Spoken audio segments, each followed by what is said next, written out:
Ross Lazaroo-Hood. Yes, indeed. Tell me about your name.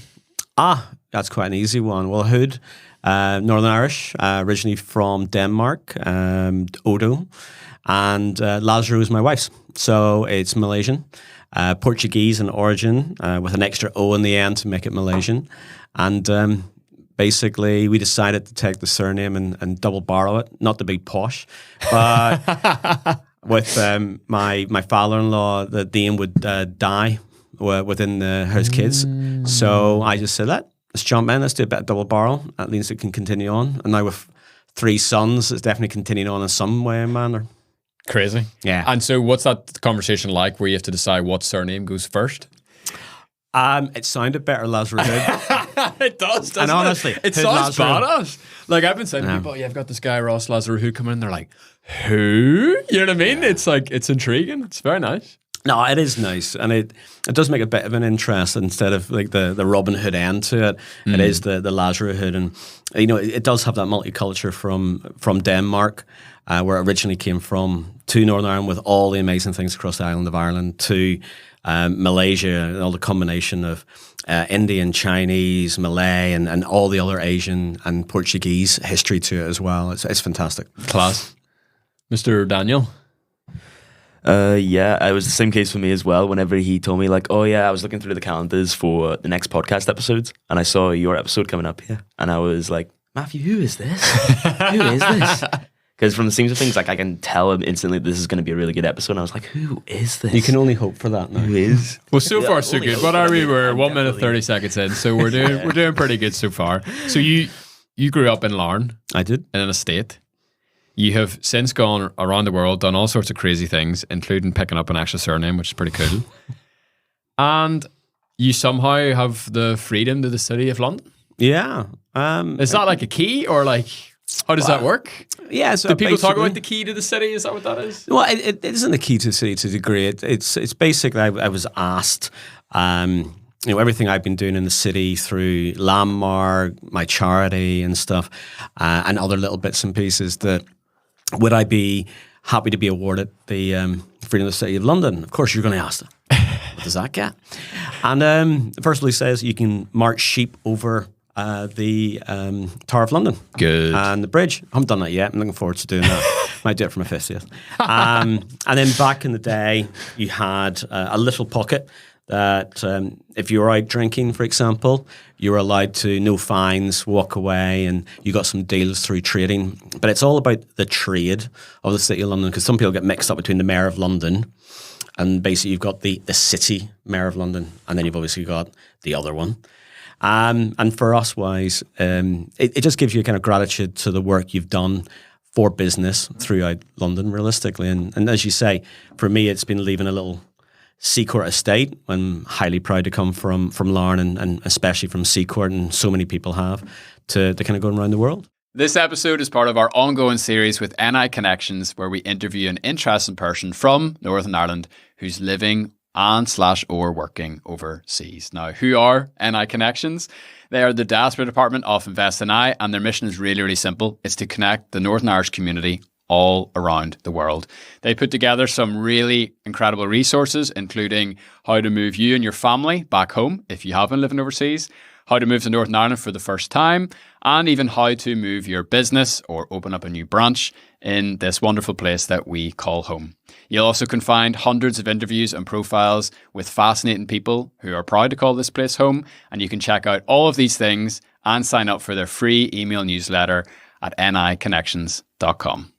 Thanks very much, and I hope you enjoy the rest of today's episode. So what got you out of Northern Ireland? Escape.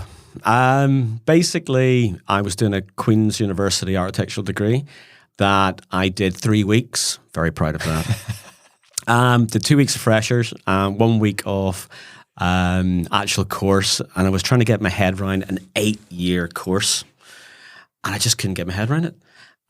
Because coming from a council estate, not much cash, great mum who looked after me, you still want to do something more. So I'd done a summer session in Line, rang them up and said, can I defer and come work for you for a year to get my head around? Which I did. And I did 4 A-levels You do a week on the ship, you do in a week off. And I did 4 A levels, came back to my architectural degree, and did 2 weeks. Very proud of that now. Did 1 week of fresher, 1 week of course, and I went, I'm out. I just can't get my head around it. And I rang up Norwich Uni, and I said, would I be able to come and do, it's business management with insurance. And they said, leave it with us. I said, obviously I have to wait a year. UCAS defers you. And within, 3 hours, something like that, they rang up and says, you're here in 10 days. Unreal. And I can't believe they were able to transfer my grant, do whatever through UCAS. And then I did a 4-year course and have been in London for guts of 30 years. Crazy. Yeah, it's been great. It has been great. And so you go from architecture to business management with insurance. That's a bit niche. It's, well, you do that research of going, you've got more chance to go out and do something with business management. And when you look at London, laws of London, you've got a great chance to be an entrepreneur within each business segment. But also you have this here massive chance to do global insurance and earn a reasonably good salary. So jumped in, started in claims, a junior claims broker, marching in every day with my slipcase, broking businesses' claims. And it was great. Learned my trade. You learned your wordings as you were before going in. You sat across from a claims underwriter, justified this claim. They said, yes, we'll pay this, or we'll put such and such a lawyer or loss adjuster on, which then moved into broking, underwriting, and I became a syndicate class underwriter. So basically that means is that you're the head of, a manager of or for me, professional indemnity department. Did okay. Grew an account from 4 million to 60 mil in 3 years with no claims, which is, people are still nodding their head going, how did that happen? But it was just the time. And much as I can say it was my amazing underwriting and my teams, it was the right time, benign claim situation. And I was going off for a job in Singapore. And my mentor at the time said, don't be silly. Stay, start up your own business, do an MGA, managing general agent, which is like an insurance intermediary. And I said, okay, that'd be easy, wouldn't it? And I've said to you before, is that it was 18 months of building a brand with no money coming in. And it was getting down to the coppers with my wife pregnant with the twins, new house, and an application for Waterstones sitting there going, might be an idea of this lovely company with nothing coming in. But within a month, it happened. We got our first binder, which meant we were able to underwrite on behalf of somebody. And now, 6 years later, we've done okay on Landmark. So, yeah. I would say so. Talk to me about those 18 months. And particularly as you start kind of getting, 7, 6, 5, 4, 3.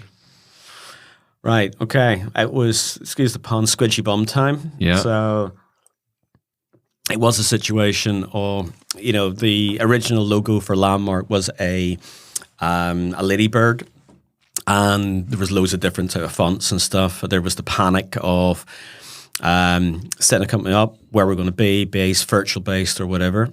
How's the team going to work? It's going to be me initially. To the logo change into the stag, which is on everything I do now. I think it's kind of a good luck emblem for me.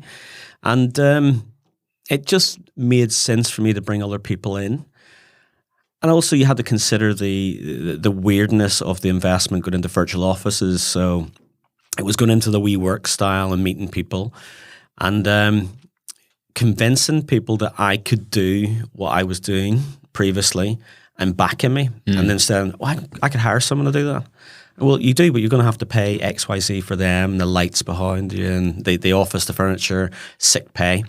You just pay me, give me a commission, and I'll underwrite. And, but yeah, it was literally waiting for the contract, having whatever it was, 1 month left of the mortgage payments left before the credit cards were going to be used. And they signed, and they believed in us. And in the first year of Landmark, we did enough to be able to have our own office, to have staff coming in. We were very lucky that a lawyer friend, they allowed us to come in and have a bank of desks for free. And John Caton, he was amazing. Really great man who gave us 2 years of letting us sit in a bank of desks. And then we were able to pay people's salaries. And at the end of the 2 years, we were able to move out, renovate an HMV in the middle of Leadenhall Market, bang, right beside Lloyd's of London. And gave the brokers a chance to go, right, we're only a hot skip and a jump, no elevators to go into, come in and broke to us. We had a wee coffee shop in the front. And ever since, it's been great. Class. Why is the stag important to you? Well, the stag to me, I think it's a beautiful animal, but it's the king of the forest. Not many people know that. We got the lion is obviously the king of the jungle, but the stag's the king of the forest, and also the stag look after other animals. So to me, it was all about the fact you're looking after your customers, your clients, but also you were helping people. So if you look at from the Landmark logo all the way through to one of our logos under the Clear Group is Slayer. There's the stag there, and under the Clear Group as well, there's the stag. And it just gives us solidarity to helping people. Mm-hmm. And if you look at the RUSA Foundation, my charity, and I co-found it with my business partner, it's there as well. And it just shows that we want to be able to help people in whatever way or what we're doing too. Mm-hmm. The idea of being king of the forest could be interpreted a different way. Some people think that being a king means you can do whatever you want and take whatever you want. I like how you flip that on its head, and actually the position of leadership and influence is about service. Where does that come from in your life? Well, my mum, she worked in a shop for a number of years, and she was out helping other people, but at the same time helping us and my 3 brothers. So I knew what my mum went through, and there's times that she went without for us to have some food or school uniform and stuff. So I had it early doors about helping people, seeing what my mum went through, and I always had that humbleness in the fact of protecting, helping people. So that's always been through everything I've done and everything I try to do, and from building teams. I'd probably say I've got better at delegation. I've got better of not putting people on the same pedestal as me. It took quite a few number of years. But now it is literally saying to people, here's a autonomy, here's a big table. You go and do what you want, but just remember about communication. Just remember about asking. Don't try and hide. Don't think that the smallest thing, but giving people that platform. I love it. And one thing we did was an initiation of me. Goodness, about a year or so ago, I made the decision that within Clearer, I didn't want to have the decision of going, anybody join us had to have a university degree. Mm-hmm. They can. And you have some amazing people who've got university degrees, but you've got people who want to leave high school and go, I don't want to go down that education route, but I think I'm great, or I could learn to be great. So anybody who joins Clear doesn't have to have a degree. And again, it is just bringing that emphasis that you said about helping people and giving them the opportunity to thrive and grow. Yeah. And that's what I'm all about.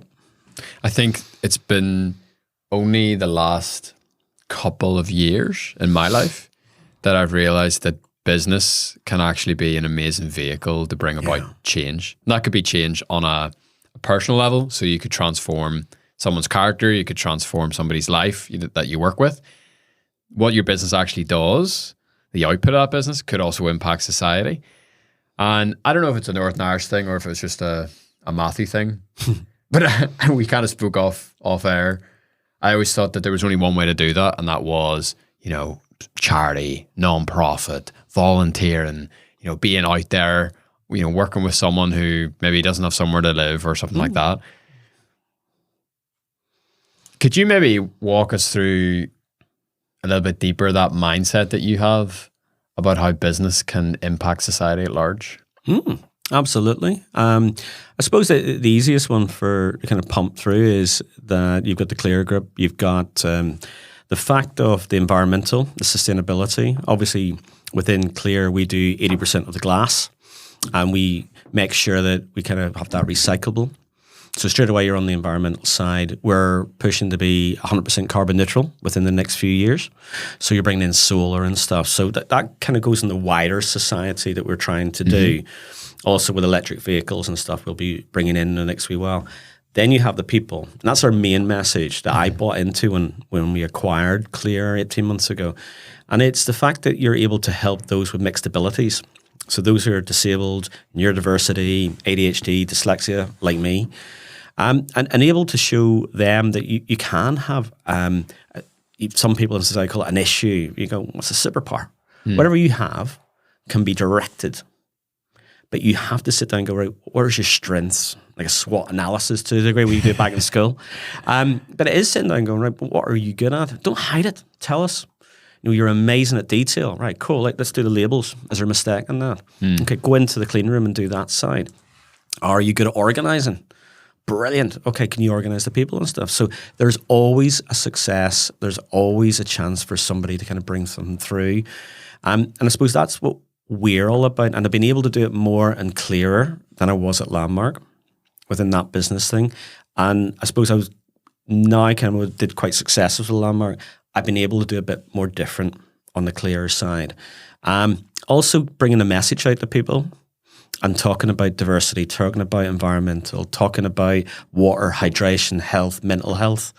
And again, that brings a lot of people to the forefront because there's a lot of hidden mental health. There's a lot of stuff that you put yourself under pressure, both in regard to all people in society. And what we try to do is really sing about it. I'm not trying to rub it down people's noses and all the rest of it, but it's just kind of highlighting it while we keep talking about the amazing message of the Clear products, and they taste fantastic. So I suppose it's just giving a platform to people to succeed. Did you ever run into anything in your Northern Irishisms? We have this thing about success where it's like success is almost like a bad thing, and people who succeed and people who make money and people who, you know, make something out of their lives are almost like criminals. I don't know what that is exactly, and I've been trying to figure that out for 350 episodes, but do you have any insight into that? I think I suppose it's coming from yes is the answer before I go into detail, but it would be I think from working in the city to coming back home, there are a number of people and great hearts and great people out there who are happy for you, especially people from home. I find that a lot. There's a lot of people in Northern Ireland who are really happy for you to succeed it, and especially that you do something with it to help people. But there's a lot of green eye monsters. There are a lot of people who would like to see you fail. Right. Because, again, not putting everybody on a pedestal here for that, but you've got a situation where maybe they haven't got the guts to go out, cut the ties, as I keep saying, the hamster wheel, and there's no paycheck. There's no that monthly envelope that you open thinking it's going to be different, but you still open it every single month. But even I did that. Maybe this time they made a mistake and added an extra zero. Come which on, I'm never going to pay back. Yeah, but it is that. And you get a lot of people who are happy to sit there, and I suppose like the football, I could do better. You know, get out there and do this. And it is the same going that if you got your own business, it's like, why is he doing that or why is she doing that? And you go, well, I'm looking after, like Landmark, we've got over 50 people who are dependent on us as co-founders, co-owners and stuff to provide their salaries for their mortgages and stuff like that, making sure the lights stay on, the bills are paid, looking at a vision and strategy. And it isn't just about your daily employment. So to have that leap of faith in yourself to get out and build a business, but to sit and look at those people to go, what are you doing that for? I could do that better. And my call is, do it. Right. If you really think, get out, I resign, I will go out and product. Don't sit and just be like a backseat driver and try and critique. Build people up. And that's what it cracks me up, is they're going, either you don't know the person, really. Do you go out and have a cup of coffee or a beer with them? No. So you don't really know them. You don't know what's happening behind the closed doors at home and the stresses from the business. Actually champion them and go, that's great, they're out. They're actually helping other people get into jobs. They're helping them survive and also provide for their families or build up to become a family or just enjoy some holidays and new trainers and stuff. But it is that I don't get the people out there who are almost knocking entrepreneurs or both those people wanting to succeed, and maybe it's a promotion or whatever, and going, well done. You worked hard for that. Yeah. And I suppose I get a little bit of even the imposter syndrome comes in for me on it, but I can look back and go, we've been able to hire and bring 50 people into Landmark. We've got an excess of nearly 20 people within the Clear group already, when it was about 8 people. And we're been able to grow and make people's lives slightly different, but have a family within our community of each of the businesses. So I suppose I say to anybody out there, champion people who are taking a chance and maybe get on board the train with them, or get on your own train and take a chance on your own self. But if you're not willing to, champion other people. Yeah. So, yeah. Brilliant. So I would have the opinion that for people who aren't in the arena, to quote that kind of Teddy Roosevelt thing, people who aren't actually actively engaged in the game, whether the game's entrepreneurship or football or whatever it is, their opinions don't matter for me. Whose criticism would you listen to? If someone came to you and said, here, look, Ross, on the pull you aside and they say something to you, whose opinion are you really, really going to be like, okay, I really need to open my eyes and pay attention to this? Everybody. I'm not going to lie to you. It's from even my own son. One of them have turned around and said he didn't like something what I was doing with it in work. And you kind of got a double look and you go, you're 6 years of age. All right, chairman. You're trying to be the next CEO here? There's not time for me to retire yet. And I actually had to go, well, they've got an input. And even up to, one of our mutual friends, Jerry White, when we first brought out Clear Twist, we did a soft launch in Belfast, and the bottles and the labels looked, as far as we were concerned, amazing. And we took X number of months to kind of work it out. And I remember Jerry saying, so you do this at home? He tore us to pieces on it. And he goes, but very politely. It was the first time meeting Jerry. And but he did it out of kindness. And of course, we're kind of going, well, I kind of like it. But after that, we sat down, we kind of looked towards other market peers, bottles, and okay, maybe it isn't premium. And we literally spent the next 5 weeks, we actually changed the bottle, the labels, and now as far as we're concerned, it sits there and it sits in comparison.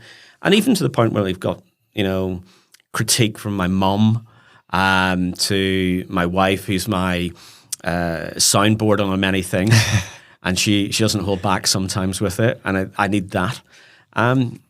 So I suppose anybody on the street as well, we get messages on our social media of saying, you need to tweak this or do that, or can you bring that out? And it's good to take out and have a little bit of critique and listen to the whole part. There may be only a small bit you take away, but it is listening. But also with those messages, it's going back and thinking them. So I do that as well. I take that 2 seconds just to go, thanks for that input. I'll take it away from us, and anything else, come back to us. So you never know. You do have the negative one. You can't knock those ones. And they're just looking for a dig, as we would say, and might not take most of those ones. But I do take the heart, though, that they want to have a wee jab in at the same time. What do you do with those ones? Ignore them. Yeah, you got my mum calls it a joke with a jag in it, and you do get a backhanded compliment or something like that, and you have to ignore. You have to put it behind you, right, and strive forward to those people. And you can't make everybody jump on your train. And I think that's what you have to go. They might come down the line. Just keep chugging on. And push forward the people who are there, who are actually positively trying to help. And that little bit of critique is great because it makes you you're going to grow and you're going to actually see something that you maybe have missed. Because I think one thing you got a lot of companies bring in consultants and they tell you something that you already knew. That's what the general public and that's what your family, friends, colleagues are doing. Yeah. Because you're in a tunnel going, I'm amazing and my product's fantastic and what I'm doing is great and I'm centered on it. But sometimes you're peripheral and you're forgetting about some stuff over in the edges that can make it even better. And I think that's what the other people are doing. I think so. Really interesting. Like that idea of put it behind you. Yeah, I think you have to put it behind you because otherwise the stresses, the mental stresses, the little white mice in your head sometimes niggling you going, I hate that person. And you basically, you have to go, let them have their opinion. Yeah. Because realistically, it's not making any real impact. When you close your door at night, you've got your family, your kids, or you've got your Netflix and your delivery. It doesn't matter because that person or people have no impact in your real life. So don't let the anxiousness, don't let the grit pull you. Just go, well, fair dues. Let them have that opinion and tear on. Are there any parts of yourself that you've had to put behind you on this journey? Parts of me, not wearing a shirt and tie all the time. I've been used to wearing a shirt and tie from school. As I call it, I put my school uniform when I went into the city. That's definitely one of them because when you work in Lloyd's of London, when I did, you had to wear your suit, jacket and tie, and you weren't allowed to trade unless that was on. You couldn't take your jacket off on a hot day, put it over your seat. The ushers, the Lloyd's of London ushers used to come up and tap you on the shoulder and go, sir, would you get dressed, please? And you put it on. Hardcore. It was crazy, especially in the hot days. It was really hot. And it was, if you did it again, I think it was like a 3-strike rule, if I remember right. I never got this, but you were suspended from trading. You had to go back to the office. Someone's got a rap on the knuckles from being in school. So I suppose for me, it was being able to relax and be able to wear my civvies and kind of go, I don't need to wear my suit anymore. Appropriate in some meetings and some clients. So that's definitely one of them. And again, I think I said earlier, it's delegation. It is trusting the smarter people in the room and surrounding yourself with those people because you're definitely not the smartest person and they're not going to be able to help. So I suppose for me, it is taking a trust in other people. So yeah, I think that would probably be for me. Was there any element of the suit kind of felt like a little bit like a work identity? Because I've definitely felt that before where it's like, okay, I'm now putting my uniform on, I'm in that mindset. It's like the superhero costume, do you know what I mean? Right. It's like the cape almost. Yeah, it is. And also it's easier to not have to buy so many stuff. Yeah, true.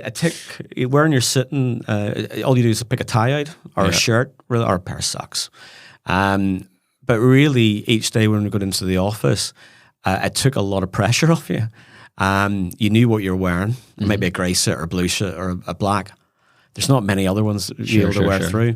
So yeah, it was putting a superhero outfit on, but it took a lot of pressure off you. And now you're having to think, who am I meeting? Am I wearing a blazer, a shirt, a jumper, a pair of jeans? There's a lot more to think about. Yeah, a lot more variables, man. Yeah, it's a bit more pressure. And I think I'll go back to a suit, to be honest with you.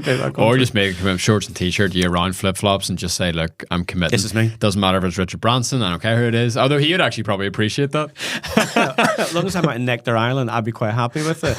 I'm quite a relaxed person these days. It's been, I resigned as group CEO of Landmark now, 2 years ago, and it's taken me 2 years to be able to more relaxed on what I'm wearing. And I obviously from the COVID to now, it's the working from home. And I suppose that's another thing for me, is doing a lot of meetings working from home. Sometimes the city, sometimes in Northern Ireland. I don't believe in an office. I don't got an office in the house. I stick all my books in that. What I do is I sit with my kids running around the living room. And if you're ever on the meeting with me on Zoom or Teams, you maybe have one of my boys jumping my shoulders, shouting for something. And I'd rather have it real.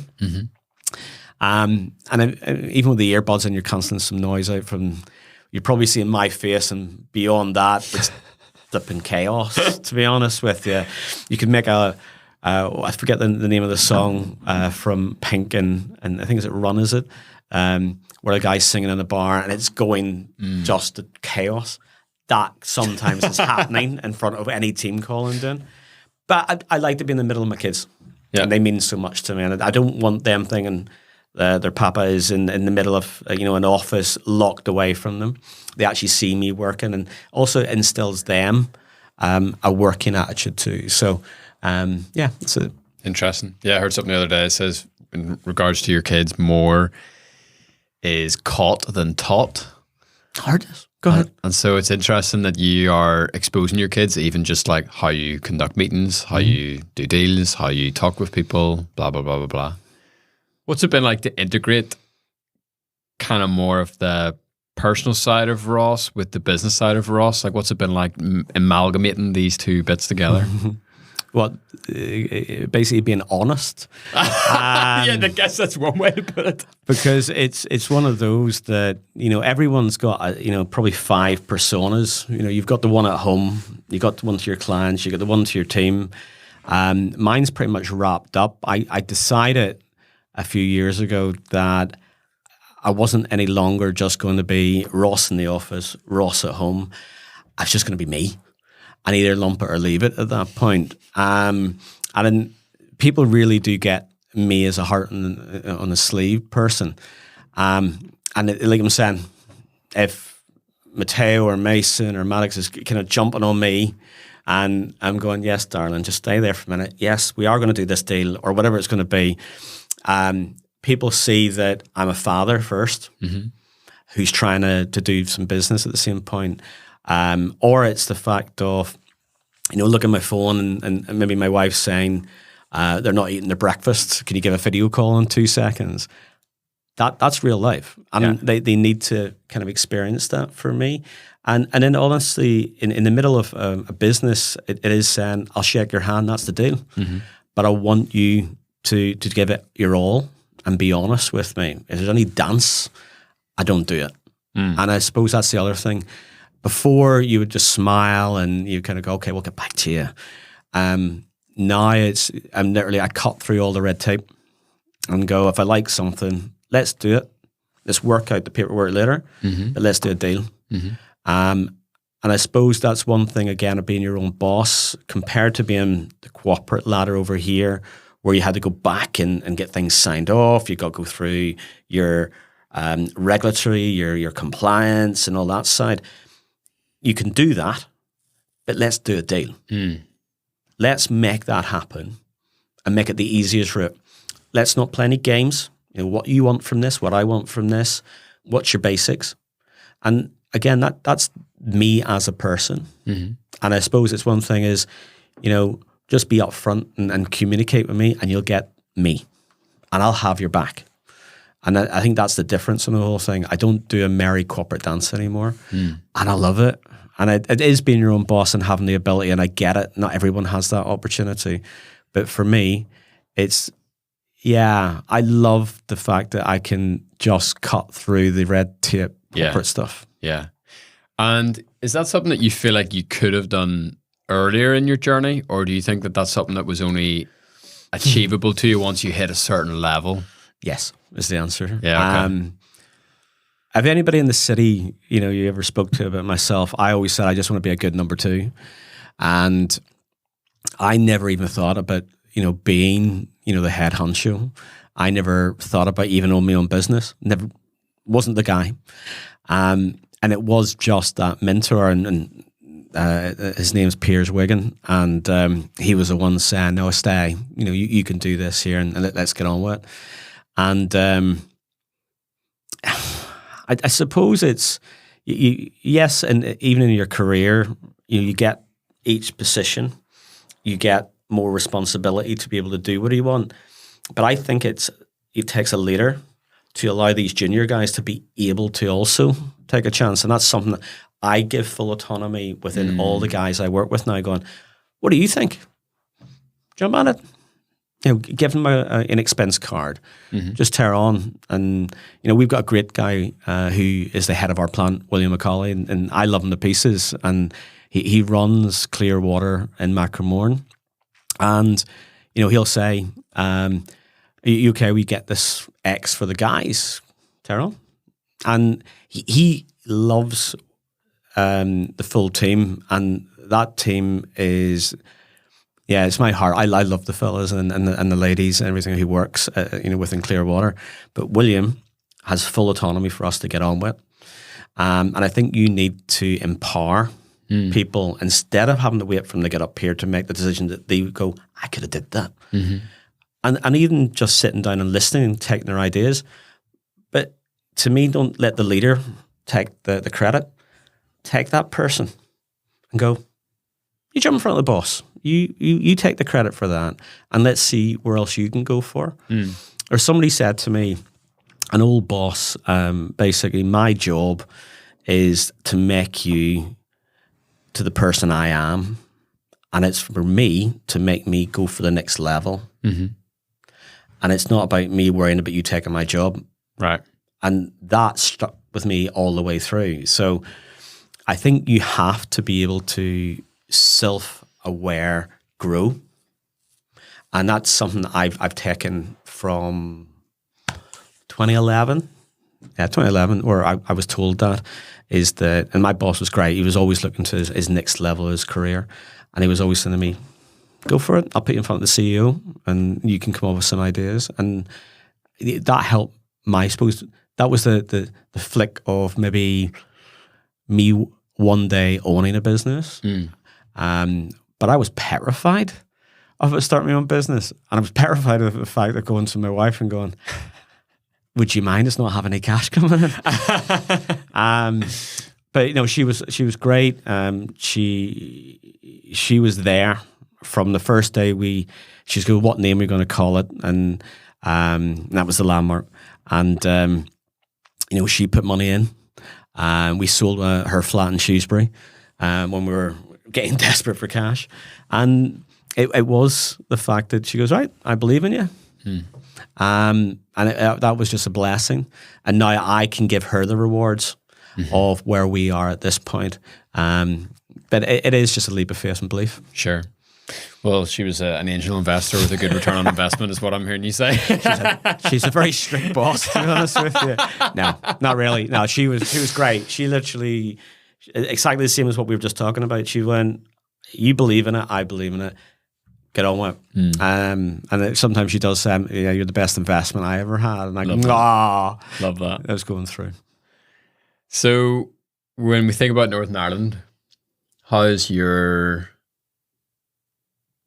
perspective on home changed over the years? First comment, I've fallen madly in love with my home country, and I just can't get over of what the Northern Irish people are now doing, seen around the world, and rightfully so, and it should have been earlier.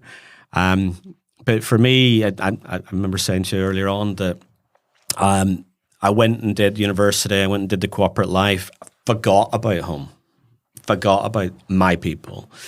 And then you probably can blame my childhood mate, Kenny Bruce, to be honest with you.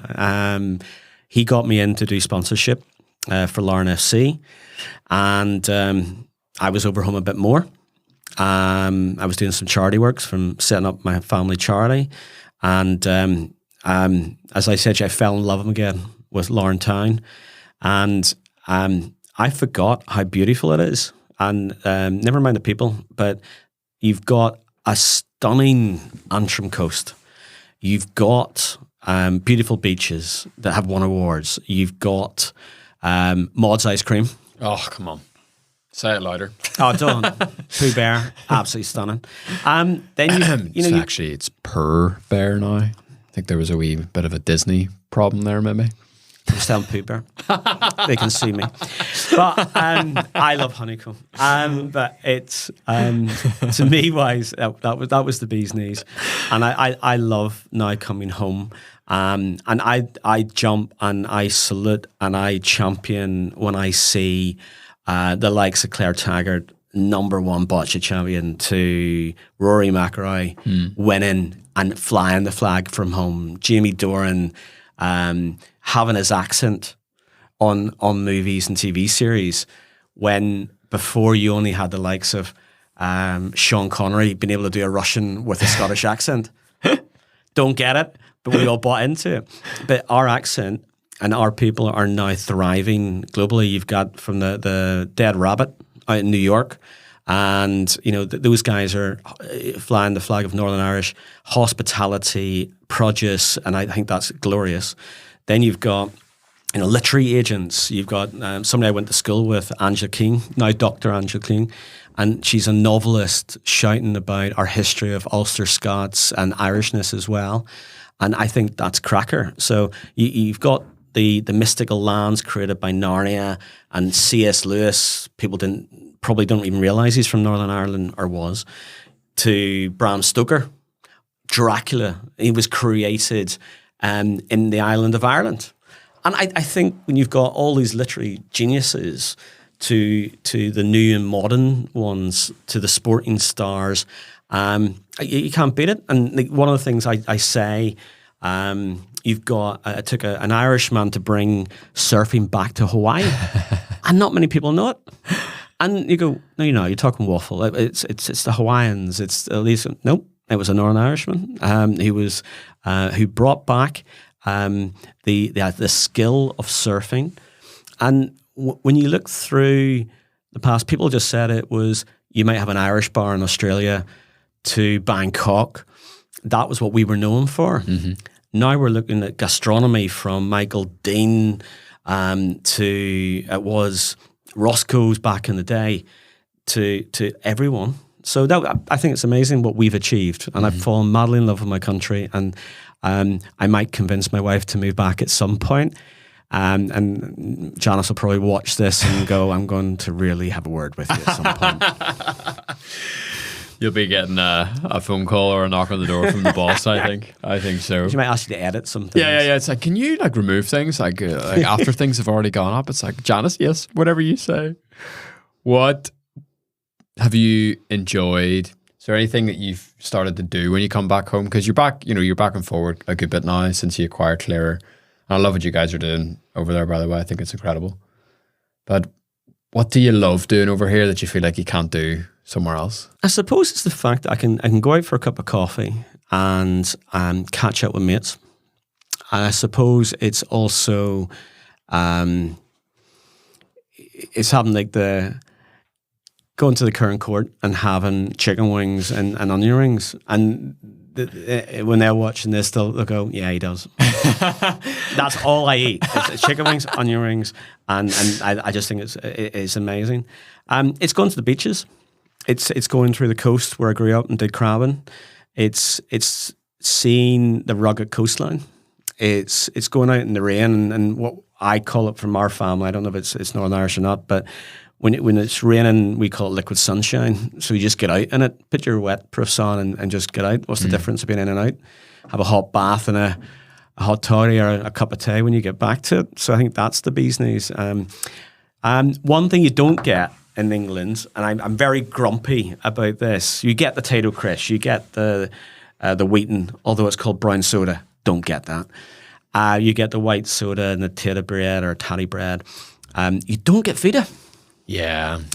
That makes me grumpy. Yeah, the Sunblast, if they just got that monopolised, man. Yeah, I don't know why they don't put it out.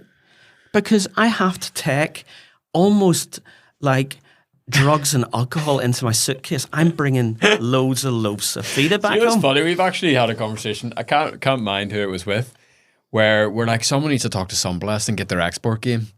Like, maybe you're the guy to do it. I'll just go That could be your greatest gift to Northern Ireland so I'll far. I'll start becoming a distributor for feta as an export.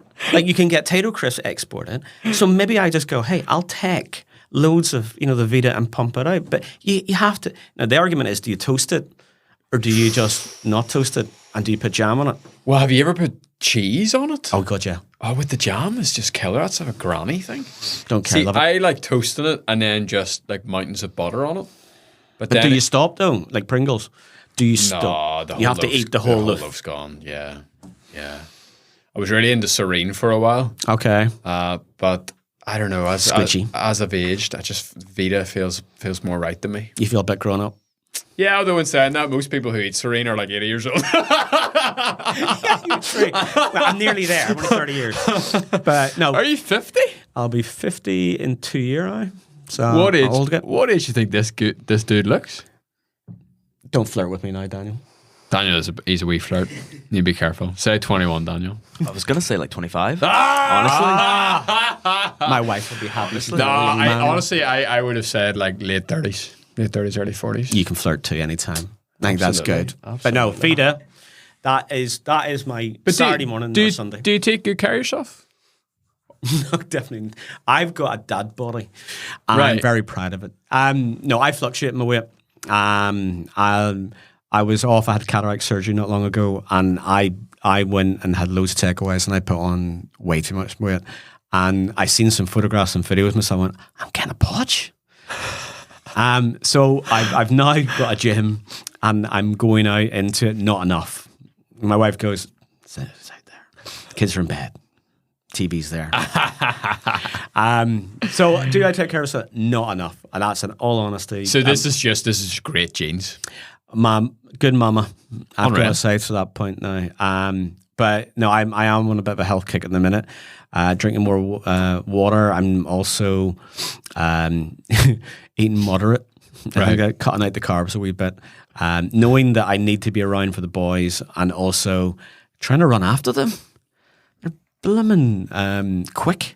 So I suppose that has changed with age, like you just said a minute ago. Right. Is, almost 50 and thinking I wouldn't mind being around for a bit longer. Yeah. And what I'm without going into depression is that one of my brothers, he died at 50.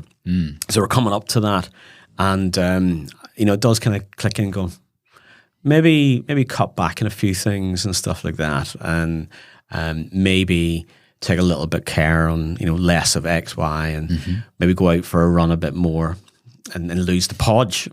I think that's really Mate, I heard something wild a couple of weeks ago from a guy called Dan Sullivan. You ever come across him? No. I think you'd like him a lot. He does this thing. I'll literally rip him off, right? I'll just do it right now with you, okay? So, like, what age would you like to live to? Oh, I'm greedy. I don't want to die. And, even when if you put me in if I end up in a coma, don't switch me off. I've got a great imagination. I don't want to go anywhere. So no, give me whatever drugs you want to and keep me, pickled. But no, no. You got my granda. He was in his 80s. My mum. I'm not going to say what age she is. She'll beat me up. But a lot of my family are in their get to around about the 80s, maybe a couple in the 90s. So I suppose I'm on the downward trial if it goes with them. But no, give me as What much. do you want? Put a number on it. Honestly, I wouldn't want to. I love living, and I love seeing everything going on, and I don't get bored of seeing how the world is going and the kids are growing up. I get excited waking up every morning, and why would I want to stop? So yeah, I'm probably a bit of a weird one on that side, but whenever the big guy's time's up for me, I probably won't have any choice out of it. But I definitely wouldn't want to go until I get to see my grandkids. To laugh at my kids and go, that's what it was about, and that's why I was shouting at you all the time. So no, okay. To quote David Tennant's Doctor Who, I don't want to go. Yeah. I think that's really what it came down for me. That's cool. So, I mean, what I like about that is, so what Dan does is people, they'll pick a number, they'll say, Oh, sorry, Dan. they'll live till 80 or whatever, okay? And then he asks the question, well, in the last 6 months of your life, how do you want to feel? And they'll say, I want to feel really healthy. I want to feel really, really strong. I want to be able to walk. Want to be able to lift this amount of weight. Want to be able to do this. And he says, okay, interesting. He says, do you think if you were doing those things that you would die at 80? And they're like, no. And he says, congratulations, you've just gained another 10, 20 years. Like that. And the idea is that actually, if you have in your mind that, oh, I'm going to retire and then, a decade later I'm going to die, your habits and your actions in your life will start to reflect that, because you're like, I've only got 10 years left. Yeah. I don't need to go to the gym. I'm on my way down anyway. Whereas if you say I want to live to 120 or something mad like that, you're like, flip, right, well, I'm 50 now. What I need to start putting in place in my life, and what habits and what things do I start doing, stop doing, that actually gets me all set up so that I can not only reach that goal, but also live as healthy as I possibly can. I like the chat around health span versus lifespan. Yeah. And all that sort of stuff too. So I suppose, to me, you get your health span, to say. I think it's your positivity span, because you got to think there's papers out there that those people who are going to hospital for whatever, go in negatively. And basically it screws with your mind to the point where going, right, I'm going to die. So they actually die. So to me, you need to have positive vibes on all your aspects. You say, I want to live more.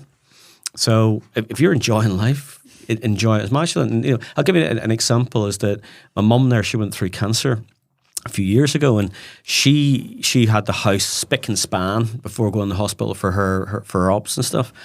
The bed linen was done, the house was hoovered, ready that when, the button was turned off, we were able to go in the house, and the house was looking great for the funeral and stuff.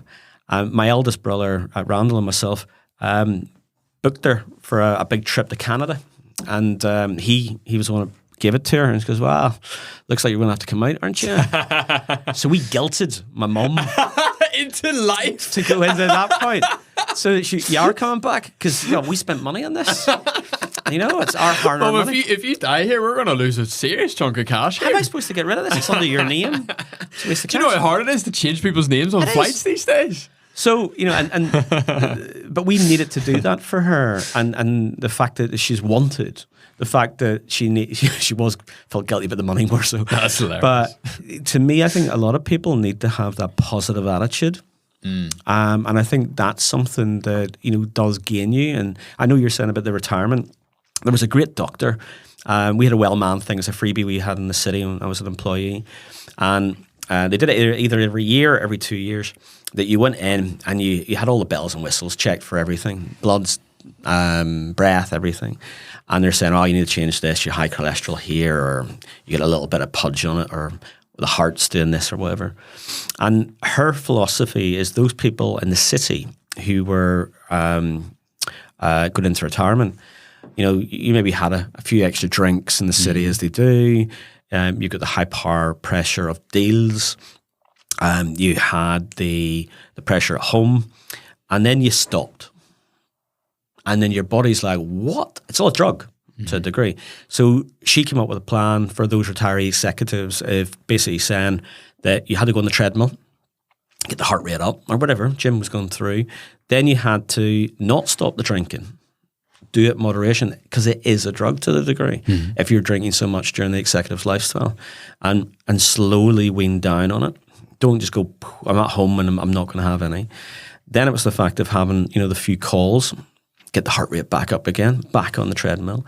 But it was basically going, if you're going to retire, enjoy your time with the family, but don't stop and add in. So I suppose, I did something similar when I moved from the corporate life to the business life of Clearer, of, I was very lucky. I spent loads of time with my family and loads of holidays, so that was always there, and I was used to them. Rather, a lot of corporate people never see their families, and it's almost like, who's that coming on holiday with? So that was there, but it was the fact of getting the gym, eating a little bit healthier, and going down moderately on my lifestyle, instead of having the steak and chips every day. There was a salad with tuna and stuff, maybe a bit of dressing on that there just for luck. So it was just a change. Yeah. And I love that. It's great. Yeah, I think as long as your future is bigger than your past, you're on the right track. Yeah, I think so. And it's, live it. Live your life. And if you're not loving something you're doing, try and change it. Not everyone can do it. But if you can't change what you're doing for work or not, or something, you can't change it in the home environment, find something else that you love and have that as your passion. But have a passion. And that's what you wake up for. Yeah, it is. And it's great. Like I'm obviously going down the route of, I don't know if I'll retire. Probably not, knowing me. And again, my wife would like me to retire. But, I've kind of taken up new interests of, I bought a banjo and a boring drum, and that's something I'm learning at the minute. And it's just keeping the peaks of me, because I'm useless at languages. I'm not even going to think about it. Of even trying to learn a language, it would just kill me. But I can learn, I used to play sax years ago. And now it's just let's get back into spending a little bit of time of learning musical instruments and stuff. So I suppose that's what you have to do. Totally, man. Final question. It's usually where we end. If you could go back in time to an 18-year-old Ross, you had a couple of minutes of his time, what sort of things would you say to him? What would I say to young Ross now? Easy. Don't fret. And I think that's the main thing. Things happen. And whatever it is will be and make you the man you're going to be. And even if it's the old analogy from Garth Brooks, unanswered prayers, those things that didn't happen or did happen will carve out the rest of it. So go with the punches and keep singing.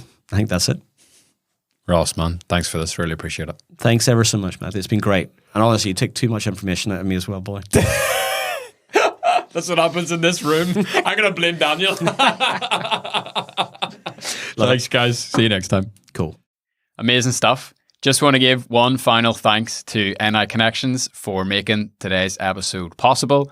You can sign up for their free email newsletter at niconnections.com, where you'll get straight to your inbox interesting stories from people who are from this place but are living and working overseas. You'll also get some really interesting insider information about best practices of how to move back home or how to start a business here and all this other really, really interesting stuff. niconnections.com is the place to do that. And we're so, so grateful that we're able to keep this series going thanks to NI Connections support. Have a great rest of your day. And thank you so much for checking out the podcast. Cheers.